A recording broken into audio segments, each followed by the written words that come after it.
کو ٹچ کرتے ہیں. میرے خیال سے 1 لاکھ آمدن والے 30 to 40% اس وقت پاکستان میں موجود ہیں. ان کے ٹیکس کی شرح جو ہے وہ کم کرنی چاہیے تھی ان کو. جی بالکل بالکل ایسے ہی ہے. تو جو یہ اس پہ دیا جا رہا ہے بینکنگ اور آئل اینڈ گیس ایکسپلوریشن کمپنیوں پر 10% اور کھاد کی فروخت سے آمدن حاصل کرنے والوں پر 10% سپر ٹیکس برقرار ہے. تو یہ بہت ساری جو ٹیکسز میں چینجز ہوئی ہیں، جیسے کروڑ روپے سے سالانہ آمدن جیسے کہ آپ نے بتایا وہ تو ہے ہی، ساتھ ہی 22 افراد پر 10% سپر ٹیکس برقرار رکھا گیا ہے. تو یہ سپر ٹیکس کا کچھ آپ کو آئیڈیا ہے یہ سپر ٹیکس ہے کیا؟ ایک تو ٹیکس ہے، اوپر سے ٹیکس ہے، اور پھر سپر ٹیکس بھی بنا دیا گیا ہے. میم سپر ٹیکس یہ اضافی ٹیکس ہوتا ہے جو انکم جو آمدن ہوتی ہے اس پر لگایا جاتا ہے. جو سپر ٹیکس کا جو لوور طبقہ ہے اس پر کیا یہ لوگ رکھتے ہیں مجھے سمجھ نہیں آتی. ہاں 50 کروڑ اماؤنٹ یا 50 کروڑ سے زائد اماؤنٹ پر یہ ٹیکس بنتا ہے. سپر ٹیکس کا بیسیکلی میم مطلب ہوتا ہے اضافی ٹیکس.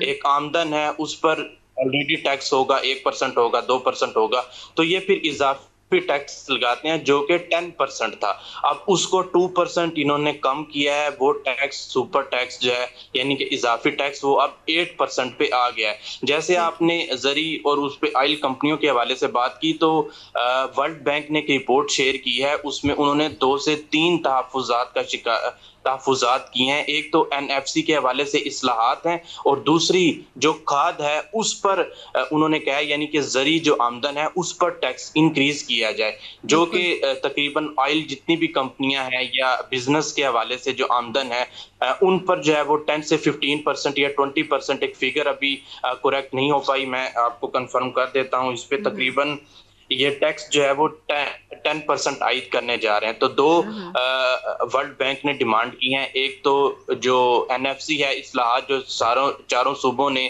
مل کے اماؤنٹ وہ وفاق کو دینی ہوتی ہے اس پہ انہوں نے کہا ہے کہ اس پہ چھوٹ نہ برتی جائے، اس پہ اصلاحات مزید کیے جائیں، اور کھاد پر انہوں نے ٹیکس کی ریشو بھی انکریز کرنے کا کہا. بالکل بالکل بالکل. رانا عمیر شکریہ آپ کا، تھینک یو ویری مچ کہ آپ نے ہمارے ساتھ کافی یوزفل انفارمیشن شیئر کی. آپ کی جوائن کرنے کا شکریہ. جی تو رانا عمیر نے ہمارے ساتھ شیئر کیا کہ انہوں نے ایک تو کچھ معلومات تھی جو انہوں نے بتائی، سیدھا معلومات ہمارے پاس بھی ہیں، کچھ آپ کے ساتھ شیئر کرتے ہیں کہ ماہانہ 1,83,000 سالانہ آمدن 22 لاکھ آمدن پر ٹیکس کی موجودہ شرح جو ہے وہ برقرار رکھنے کے لیے کہا گیا. آمدن جتنی زیادہ ٹیکس اتنا کم، جبکہ چھوٹا ملازم طبقہ زیادہ ریلیف سے محروم رہ گیا ہے. نئے وفاقی بجٹ پر آج سے عمل شروع ہو چکا ہے.